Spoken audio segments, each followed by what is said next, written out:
संतोष की रिपोर्ट में आप सबों का स्वागत है। और आज हम संतोष की रिपोर्ट में चर्चा करने जा रहे हैं कि प्रियंका बिहार का कमान संभाल ली है। जी हाँ, जो खबर आ रही है लुटियन जोन से, मतलब कांग्रेस के ऊपर के सर्किल से जो खबरें आ रही हैं कि इस बार बिहार विधानसभा चुनाव 2025 में जो होने वाली है उसका कमान प्रियंका खुद अपने हाथों में ले ली है।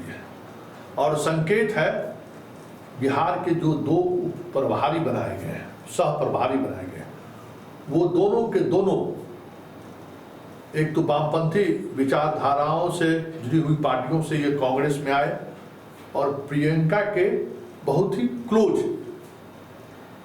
क्लोज हैं, और एक रायबरेली और दूसरे पढ़े लिखे, दोनों कहीं न कहीं प्रियंका से लंबे अरसे से जुड़े हुए हैं और प्रियंका का भरोसा है, इसलिए इनको बिहार में सह प्रभारी बनाया गया है। तो ऐसे में प्रियंका के दिलचस्पी लेने के बाद या प्रियंका के हस्तक्षेप के बाद बिहार कांग्रेस में क्या हो सकता है, लालू परिवार से के बीच कांग्रेस का जो रिश्ता है उस रिश्ता में किस तरीके की तलखी आ सकती है, बहुत सारे सवाल खड़े होने लगे हैं दो सह प्रभारी बनाए जाने के बाद। ऐसे में अब ये भी खबर आ रही है कि कन्हैया पप्पू यादव, जो अभी तक पप्पू यादव तो मान लीजिए बिहार में सांसद बनने के बाद वो सक्रियता बनाए हुए हैं, लेकिन अब रंजीता रंजन और कन्हैया दोनों आने वाले महीने से बिहार में उसी तरीके से सक्रिय दिखेंगे। मतलब सीधे सीधे तौर पर लालू परिवार को जिन कांग्रेसी नेताओं से ऑब्जर्वेशन है, पप्पू यादव और कन्हैया से, इस बार कांग्रेस कुछ भी स्वीकार करने को तैयार नहीं है। मतलब जिस अंदाज में 2024 के लोकसभा चुनाव में लालू परिवार ने खेला है, उस खेले से भाई और बहन दोनों नाराज हैं। हाँ, इस बार सोनिया गांधी का भी फोन लालू ने नहीं उठाया था। तो लोकसभा तो कांग्रेस की बारी थी, विधानसभा आरजेडी की बारी है, और देखिए क्या होता है। लेकिन इतना तय है कि जिस तरीके से प्रियंका ने कमान अपने हाथों में ली है और एक दलित चेहरे को और दूसरा अल्पसंख्यक चेहरे को प्रभारी सह प्रभारी के रूप में बनाकर भेजा है, ये तय मानिए कि कांग्रेस में जो एक लालू के चाटुकार वाले जो वर्ग है, उस वर्ग को आने वाले समय में साइड आउट किया जाएगा, ये संकेत साफ है। चलिए इस स्टोरी को ब्रेक करने वाले द हिंदू के जो यूपी के हेड हैं मैक, सीधे हम उनसे बात करेंगे कि मैक, बिहार की राजनीति में प्रियंका के दो इस चहेते यूथ लीडर को बिहार के प्रभारी बनाए जाने का मतलब क्या है। चलिए हम सीधे लखनऊ चलते हैं। नमस्कार, टाइम्स ऑफ स्वराज के खास कार्यक्रम बड़ी बहस में आप सबों का स्वागत है और मैं हूं संतोष सिंह। और आज हम बड़ी बहस में चर्चा करने जा रहे हैं कि एक बड़ी खबर आ रही है, और खबर ये है कि प्रियंका गांधी अब बिहार की कमान अपने हाथों में ले ली है। और प्रियंका के हाथों में कमान का मतलब है कि पार्लियामेंट के इलेक्शन में जिस तरीके से पप्पू यादव जैसे एक सीट को लेकर लालू परिवार ने पूरी नौटंकी की थी, उसका हमें लगता है कि प्रियंका गांधी विधानसभा चुनाव में चुन चुन कर बदला लेगी। क्योंकि राहुल और प्रियंका में एक बड़ा फर्क है। प्रियंका जब जिद कर ठान लेती है तो फिर वो अपनी मां की भी नहीं सुनती है। और पप्पू यादव कहीं न कहीं प्रियंका गांधी का पसंद रहा, उनकी पत्नी के रंजीता रंजन की वजह से। और प्रियंका गांधी के पहल पर ही पप्पू यादव कांग्रेस में शामिल हुए थे। लेकिन कांग्रेस में शामिल होने के बाद जिस तरीके से लालू परिवार ने पप्पू यादव को कांग्रेस की पार्टी से बेदखल किया और फिर उसको हराने के लिए पूरी एड़ी चोटी एक कर दिया, इसको लेकर कहीं न कहीं राहुल और प्रियंका के मन में भी लालू परिवार को लेकर कहीं खटास है। ऐसे में बिहार में जिन दो कांग्रेसी कार्यकर्ताओं को सह प्रभारी बनाया गया है, वो दोनों प्रियंका के खासम खास में एक है। मतलब प्रदेश अध्यक्ष की अब कुछ चलने वाली नहीं है। और चुनाव से लगभग 1 वर्ष पहले, लगभग 14 महीने पहले जिस तरीके से नियुक्ति हुई है, और जो टास्क दिया गया वो टास्क यही है कि हमारी लड़ाई बिहार में बीजेपी से भी है और आरजेडी से भी है, इसलिए हम पूरी मजबूती के साथ चुनाव लड़ेंगे। क्या है इस खबर के पीछे की खबर है और प्रियंका गांधी का क्या है मिशन बिहार, हम सीधे चलते हैं लखनऊ। बैंक हमारे साथ हैं, चलिए बैंक जी स्वागत है आपका। बैंक ने एक स्टोरी भी हिंदू में उन्होंने एक स्टोरी इस पर की है और काफी करीब से गांधी परिवार को भी और लखनऊ की जो एक सियासत है उस सियासत को भी वो समझते हैं। तो सीधा सवाल मयंक जी की यूपी के जिस खास इलाके से बलिया और रायबरेली के जिस यूथ कांग्रेस के दो नेता को जो दलित और पिछड़ी जाति से आते हैं, पिछड़ा फेस भी है, दलित फेस भी है, उनको प्रियंका गांधी बिहार का सह प्रभारी बनाकर, क्योंकि मोहन प्रकाश स्वास्थ्य की वजह से बिहार वो आते नहीं है, तो ऐसे में जो सह प्रभारी है वही प्रभावी भी होंगे और प्रियंका के खासम खास है तो और भी प्रभावी होंगे। तो क्या है मिशन बिहार कांग्रेस के लिए? जी सर, मैं सबसे पहले चीजों को परिप्रेक्ष्य में बता दूं। कांग्रेस ने अभी पिछले हफ्ते राष्ट्रीय सचिवों की घोषणा की और उन राष्ट्रीय सचिवों को प्रदेश में सह प्रभारी बनाया गया। देश भर में राष्ट्रीय सचिवों की अलग अलग प्रदेश में नियुक्ति हुई।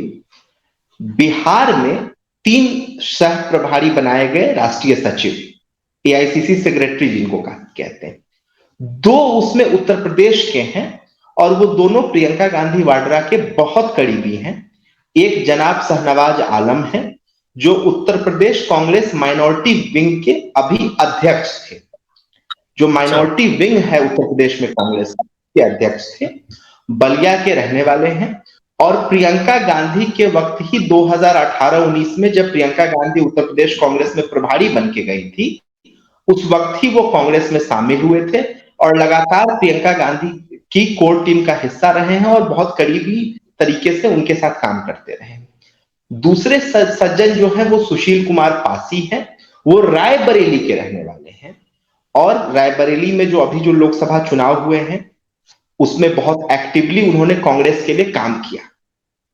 वो भी प्रियंका गांधी के बहुत करीबी माने जाते हैं। इन 2 लोगों का जब कांग्रेस संगठन में प्रमोशन हुआ है तो इनको एआईसीसी सेक्रेटरी बनाया गया है और बिहार का सह प्रभारी बना दिया गया है। एआईसीसी सेक्रेटरी बनने के बाद आपकी जिम्मेदारी किसी राज्य में होती है तो इनकी बिहार में जिम्मेदारी दी गई है।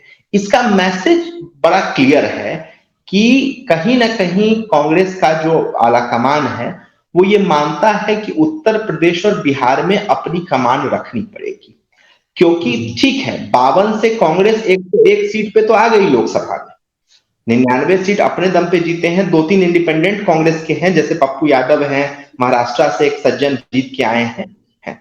लेकिन अगर 101 से हमें 220 का सफर तय करना है या 200 से ज्यादा का सफर तय करना है तो वो बिना उत्तर प्रदेश और बिहार के संभव नहीं है।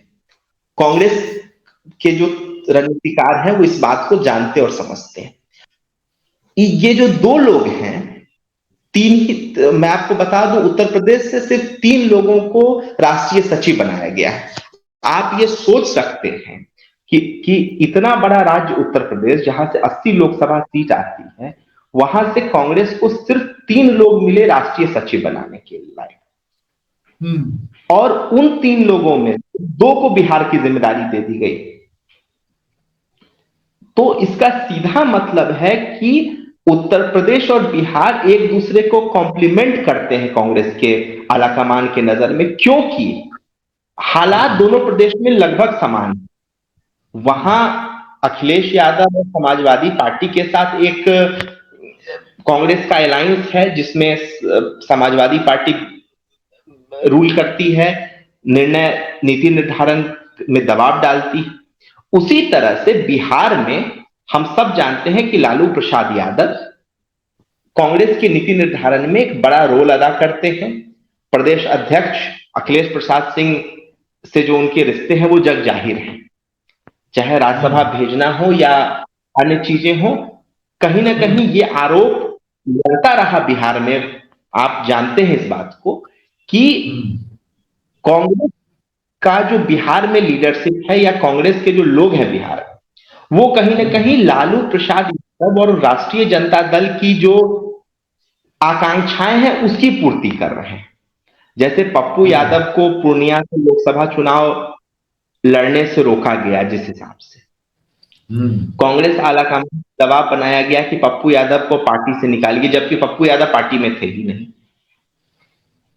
उसी तरीके से कन्हैया कुमार वाला एपिसोड हम सबको पता है, ठीक है। जिस तरीके से औरंगाबाद लोकसभा की सीट कांग्रेस को नहीं दी गई, जबकि उनकी परंपरागत सीट रही थी। तो ये सारी जो चीजें हैं, इसके परिप्रेक्ष्य में ये जो निर्णय लिया गया है, ये स्पष्ट है कि कहीं ना कहीं प्रियंका गांधी वाड्रा का रोल अब बिहार के मामलों में रहेगा, क्योंकि ये जो दोनों लोग जो चुने गए हैं, शहनवाज आलम भी लेफ्ट की राजनीति से आए हैं, जो मेरी जानकारी है। उनकी शुरुआत इलाहाबाद विश्वविद्यालय में लेफ्ट की राजनीति से हुई है, सीपीआई एमएल से हुई है। उसके बाद वो 1 दशक से ज्यादा जो लेफ्ट की राजनीति है उसके करने के बाद वो कांग्रेस में आए और प्रियंका गांधी वाड्रा के बहुत करीबी हैं, उनको जिम्मेदारी दी गई। सुशील पासी का भी यही है कि वो रायबरेली के हैं, गांधी परिवार के करीबी हैं, प्रियंका गांधी वाड्रा के साथ वो लगातार काम करते रहे। तो इसका मैसेज बड़ा क्लियर है कि गांधी परिवार अब उत्तर प्रदेश और बिहार को लेकर के एक नई तरीके की रीथिंकिंग की सोच रहा है, और वो धीरे धीरे उस पर काम कर रहा है, जिसमें ये जो लोग बनाए गए हैं बिहार में, ये एक बड़ा मैसेज है। लेकिन एक सवाल है कि सह प्रभारी का जो बिहार में मेरा अनुभव रहा है, एक से एक मजबूत प्रभारी भी आए, तो एक गुजरात वाले को छोड़ दीजिए, पिछले बार विधानसभा चुनाव के समय थे, जिन्होंने लालू यादव से एकदम 1 to 1 करके 70 से ज्यादा सीट उन्होंने हासिल की। हालांकि हर सीट ऐसे समय में उनको दिया गया जब नॉमिनेशन का लास्ट डेट रहा। तो वो चीजें हैं क्या, सह प्रभारी का मतलब स्टेट में बनाए जाने के बाद उसका रोल क्या होता है, और वो रोल अगर इंडिपेंडेंट, क्योंकि प्रियंका के द्वारा चुने गए हैं, भेजे गए हैं, तो स्वाभाविक तौर पर वो इंडिपेंडेंट सोच के साथ आए होंगे, तो कितना असर पड़ेगा बिहार की राजनीति पर, बिहार के कांग्रेसियों पर, और सह प्रभारी का मतलब क्या होता है? संतोष सर, 2020 की ही चीज मैं आपको एक चीज याद दिला दूं कि जो 70 सीट कांग्रेस को मिली थी, उसमें जो प्रभारी थे उनसे ज्यादा रोल प्रियंका गांधी का था। आप याद करिए कि राहुल गांधी और सोनिया गांधी जब फाइनल राउंड के निगोशिएशन सीट को लेके हो रहे थे तो भारत में नहीं थे। सोनिया गांधी के इलाज कराने को लेकर के राहुल गांधी और सोनिया गांधी विदेश में थे। उस वक्त प्रियंका गांधी ही चीजों को देख रही थी, बिहार में निगोशिएशन सीटों का क्या होगा। शिवानंद तिवारी ने पब्लिक स्टेटमेंट दे दिया था कि किसी भी कीमत पे हम कांग्रेस को 57 से ज्यादा सीट नहीं देंगे, ठीक है। उसके बाद प्रियंका गांधी स्टेप इन करती हैं और कांग्रेस की तरफ से स्पष्ट कहा जाता है कि किसी भी कीमत पे 70 से कम सीट पे हम समझौता नहीं करेंगे, वरना हम एकला चलेंगे। उस वक्त के जो अखबार थे, उस वक्त जो रिपोर्टिंग हो रही थी, आप एक बार देखिएगा, दर्शक देखेंगे तो दर्शकों को ये याद होगा। तो वो जो कांग्रेस आलाकमान की तरफ से जो 70 सीट की जो लिमिट डाली गई थी, वो प्रियंका गांधी वाड्रा ने डाली थी, और 56-57 से बढ़ के कांग्रेस को 70 सीट राष्ट्रीय जनता दल को देनी पड़ी थी, ठीक है। तो वो एक बड़ा मैसेज था उस चुनाव में कि हम आपके हिसाब से डिक्टेट नहीं होंगे, ठीक है। अगर आप पप्पू यादव कांग्रेस में शामिल हुए, उसमें भी हमें पता है कि वो प्रियंका गांधी वाड्रा का वीटो था। प्रियंका गांधी का वीटो था, पप्पू यादव प्रियंका गांधी से भी मिले थे। तो अब आते हैं सह प्रभारी का रोल क्या होता है। देखिए, मसला यह है कि पिछले 15-20 सालों में आपने बिल्कुल ठीक कहा कि प्रभारी हो या सह प्रभारी हो, उन्हें तो एक तरीके से बिहार के मामले में डिक्टेट लालू प्रसाद यादव और राष्ट्रीय जनता दल करता रहा है। लेकिन डिपेंड करता है कि आलाकमान अपने प्रभारी या सह प्रभारी को कितना वजन दे रहा है, ठीक है। अगर आप नॉर्मल प्रभारी या सह प्रभारी हैं तब तो आप ठीक है, लालू यादव जो चाहेंगे वो सीधा आलाकमान से बात करेंगे और चीजें होंगी। लेकिन अगर आलाकमान द्वारा चुना हुआ सह प्रभारी हो, ठीक है, तो वो अपनी बात मजबूती से आलाकमान तक पहुंचा सकता है कि बिहार में हमारा हित इन मुद्दों पे है। और अगर वो सह प्रभारी गांधी द्वारा चुना गया है तो इसमें कोई शक नहीं। आवाज आपके कम हो गई है। मैं ये कह रहा हूं कि अगर वो सह प्रभारी प्रियंका गांधी द्वारा चुना गया है, तब तो वो स्पष्ट है कि कांग्रेस का हित कहां है बिहार में, किन सीटों पे हित है, कितनी सीटें लड़नी चाहिए, कांग्रेस को कैसे बिहार में खड़ा होना चाहिए, कांग्रेस कहां लड़के चुनाव जीत सकती है, कांग्रेस का स्ट्रेंथ कहां है, वो बात वो अपने आलाकमान तक पहुंचा सकता है और आलाकमान तब निर्णय ले। यहां तो आरोप कांग्रेसी यही लगाते रहे हैं ना कि आलाकमान तक सही बात पहुंचने ही नहीं दी जाती है। आप एक चीज बताइए ना कि लालू प्रसाद यादव 23 या 24 लोकसभा सीट लड़के 2024 के चुनाव में 4 सीट जीते, और कांग्रेस पार्टी 10 सीट लड़ी, और उसमें एक आप जोड़ दीजिए पप्पू यादव की, तो 10-11 सीट लड़के 4 सीट जीत गई। 3 कांग्रेस अपने दम पे जीती है, पप्पू यादव जीत गए। तो आप आधी से कम सीट लड़ रहे हैं और सीट उतना ही जीत रहे हैं जितना लालू प्रसाद राष्ट्रीय जनता दल लड़ी। तो ये जो चीजें हैं, ये लगातार दशकों से कांग्रेस के नेताओं से आप बात करिए तो जो असंतुष्ट वर्ग है वो लगातार कहता रहा है कि सही बात पहुंचने ही नहीं दी जाती है आलाकमान तक। अब वो नहीं और आलाकमान भी कई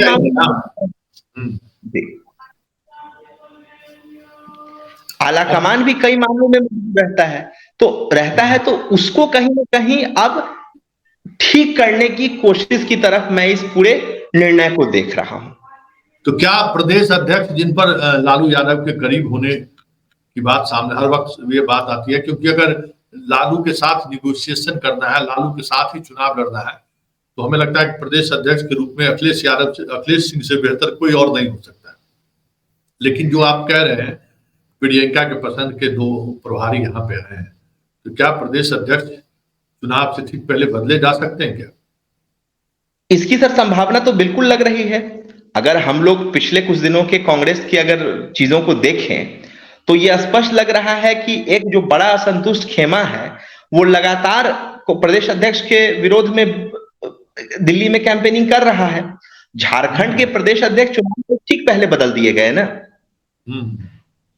झारखंड के प्रदेश अध्यक्ष तो चुनाव से ठीक पहले बदल दिए गए, तो कोई बड़ी बात नहीं है। बिहार में तो अभी चुनाव होने में कम से कम 13-14 महीने का वक्त है, तो कोई बड़ी बात नहीं है। ये इंडिकेशन है कि प्रदेश अध्यक्ष के लिए अब सहज नहीं है, अभी तक कमेटी नहीं बना पाए हैं वो।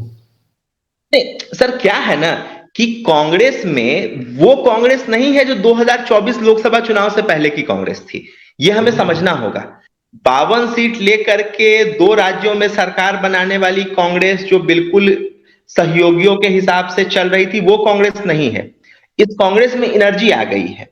आप लोकसभा और राज्यसभा में भी देखें तो कांग्रेस आज के डेट में अपने हिसाब से चीजों को कर रही है। राहुल गांधी जब विपक्ष बने हैं और जिस हिसाब से वो एक्शन ले रहे हैं, आप मुझे सर एक चीज बताइए ना, अभी इंडियन यूथ कांग्रेस का अध्यक्ष की नियुक्ति हो रही है, राहुल गांधी खुद इंटरव्यू ले रहे हैं और इंटरव्यू 2 दिन से चल रहा है, ठीक है।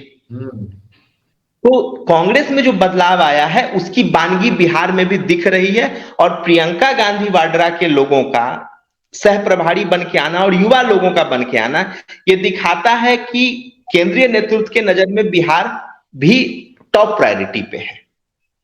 चलिए, बहुत बहुत धन्यवाद मंच, बहुत बहुत थैंक यू, नमस्कार। ये हमारे साथ लखनऊ से मयंक थे, इनसे इन्होंने सारी बातों को स्पष्टता के साथ रखा कि बिहार को लेकर कांग्रेस अब किस तरीके से कांग्रेस का नजरिया बदल गया है।